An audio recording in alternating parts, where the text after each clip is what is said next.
BQ prime Hindi के दर्शकों को मेरा नमस्कार। मेरा नाम नीरज शाह है। मैं बीक्यू प्राइम का एग्जीक्यूटिव एडिटर हूं और इस वक्त हमारे साथ जुड़ रहे हैं प्रतीक अग्रवाल जी, मोतीलाल ओसवाल एएमसी से। उनके नए स्वरूप में प्रतीक, हमारे साथ जुड़ने के लिए बहुत धन्यवाद। धन्यवाद। काफी समय हो गया तो बात करने के लिए काफी उत्सुक थे हम। ये हम्म। समझाएं प्रतीक, एक थॉट है मार्केट में कि काफी समय के बाद ऐसा लग रहा है कि मार्केट कहीं भागा नहीं जा रहा है, हम्म। तो चढ़ के स्टॉक्स खरीदे नहीं। अगर स्टोरी अच्छी भी लगे तो टाइम ले, एनालाइज करें अच्छी तरह से और अपने वैल्यूएशन पे, अपने भाव पे खरीदे। क्या ये थॉट प्रोसेस सही है? ये थॉट प्रोसेस तो हमेशा ही सही है अच्छा। कि चेज नहीं करना चाहिए, हमेशा रुक के समझ के फिर ही खरीदना चाहिए। बट अगर हम मार्केट के लेवल को भी देखें तो हम खुद ही कह रहे हैं कि कुछ समय तक मार्केट सेम सेम लेवल पे कंसोलिडेट हो सकती है। तो उसका फायदा लेना चाहिए। You know SIPs are a good way of coming into the market. And इसी तरीके से अगर मार्केट में डिप आती है, इवन 4-5% की डिप आती है, तो उस डिप का फायदा उठाएं।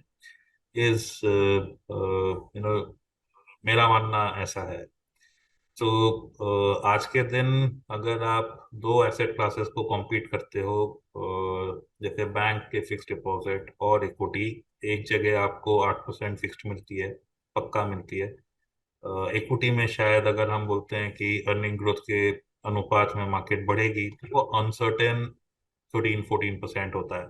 जी। अगर मार्केट 2-3 महीने एक ही जगह पे रहता है तो ये इक्वेशन चेंज हो जाती है। 8% आपको फिर भी मिलेगा अगले एक साल में डेट मार्केट में शायद, और इक्विटी मार्केट में क्योंकि अर्निंग्स कंपाउंड कर चुकी होगी, अब मार्केट सेम लेवल पे होगा, तो उसके आने वाले एक एक साल के पीरियड में आप फिर 13-14 की बजाय 15-16% एक्सपेक्ट करोगे। और जिसको कहते हैं that is what will tilt the argument in favour of equity.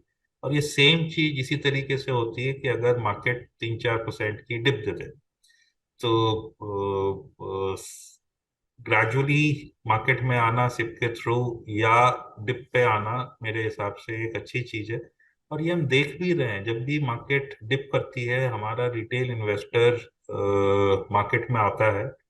अगर आप म्यूचुअल फंड्स की जो सिप बुक है उसको देखें या टोटल इनफ्लोस को देखें, तो गिरे हुए मार्केट में वहां पे ज्यादा बढ़ोतरी दिखती है। जब मार्केट हाई की तरफ जाता है तो वहां पे कम इंक्रीज दिखता है। तो हमारा इन्वेस्टर काफी मेच्योर हो गया है। हम्म। ये तो बहुत अच्छी बात है प्रतीक। मैं एक बात समझना चाहूंगा आपसे। फिलहाल अगर आपके पास ऑप्शन होता, क्या आप थोड़ा पोर्टफोलियो कैश में रखते या आप फुल्ली इन्वेस्टेड रहते? तो फिलोसॉफिकली हम कैश नहीं रखते। हाँ जी, बराबर है।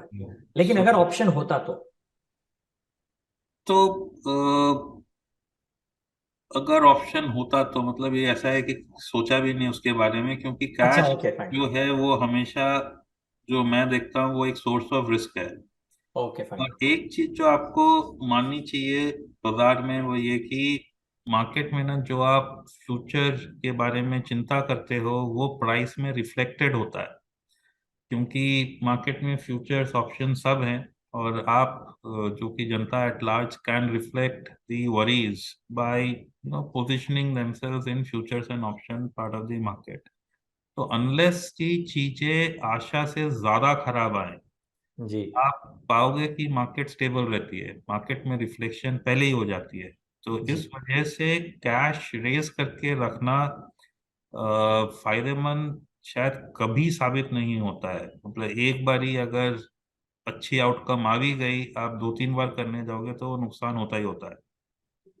जी, समझ गए।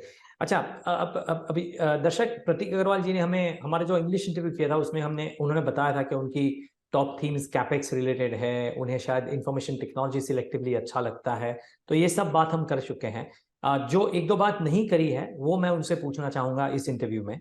प्रतीक, आपने हमें डिफेंस के बारे में बताया था कि पहले भी इंटरव्यूज में, आपके पहले के रोल में भी आपने बताया था कि आपको डिफेंस कमेंट्री काफी ठीक लगती है।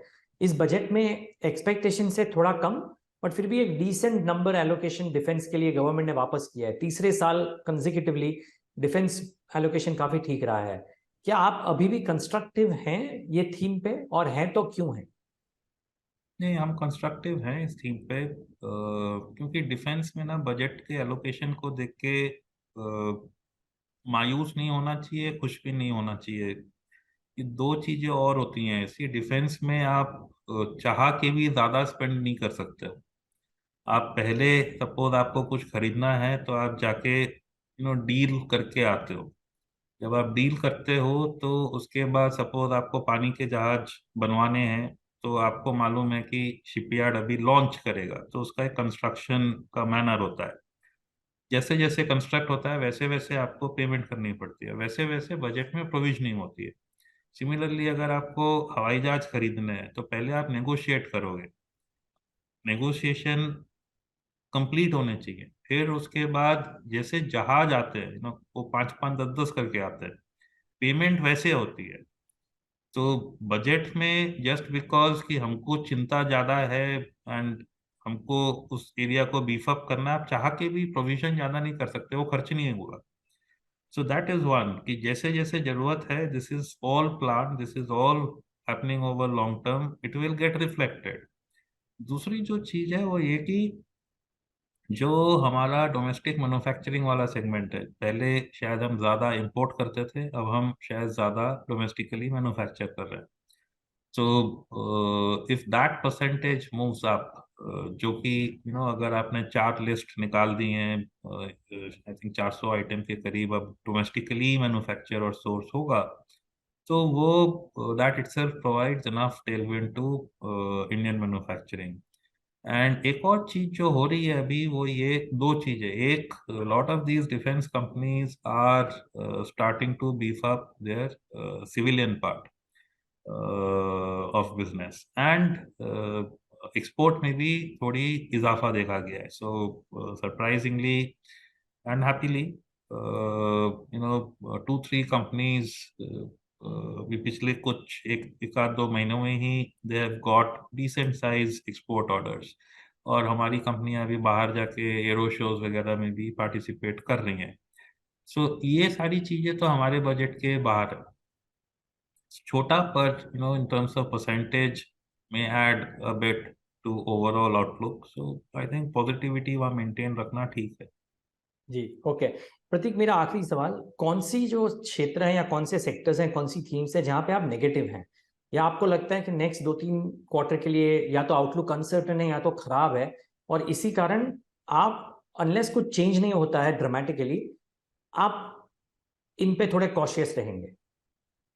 हाँ, सो जैसे कंज्यूमर स्टेपल्स, कंज्यूमर डिस्क्रिशनरी जो स्पेस है वहाँ पे शायद वैल्यूएशंस भी थोड़ी हाई हैं, और वहाँ पे जो सोचने का तरीका है वो ये कि इंटरेस्ट रेट बढ़ गई है, जो एक हाउस होल्ड है उसका एक पहले से ज़्यादा पैसा ईएमआई चुकाने में जा रहा है।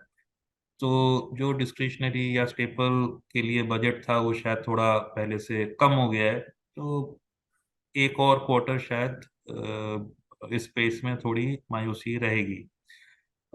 ये शायद चेंज होगा जब अप्रैल में वापस लोगों को एनुअल वेज इंक्रीजेस मिलेंगी और शायद फिर बजट रिस्टोर हो।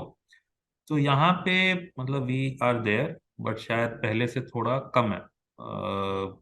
अदरवाइज जैसे रियल एस्टेट का क्षेत्र है वहाँ पे हम नहीं है, while commentary continues to be strong, उसमें कोई दो राय नहीं है, कंसोलिडेशन काफ़ी हुई है, बट हमें लगता है कि शायद higher interest rate for longer कुछ हद तक वहाँ पे डिमांड इम्पैक्ट कर सकता है।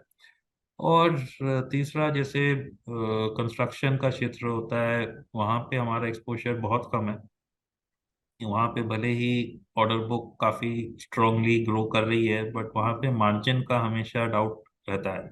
हम्म। नो एंट्री बैरियर बिजनेस है, एक बारी किसी ने अच्छा काम किया तो अगली बारी कंपटीशन बहुत बढ़ जाती है। सो उस क्षेत्र में we are very very little exposure. Got it. ठीक है प्रतीक, आपके साथ ये छोटी सी बात करते हुए भी बहुत मजा आया, शुक्रिया। और उम्मीद है आपसे वापस बात करने का मौका मिलेगा। चलिए। थैंक यू और दर्शक हमारे साथ जुड़ने के लिए धन्यवाद।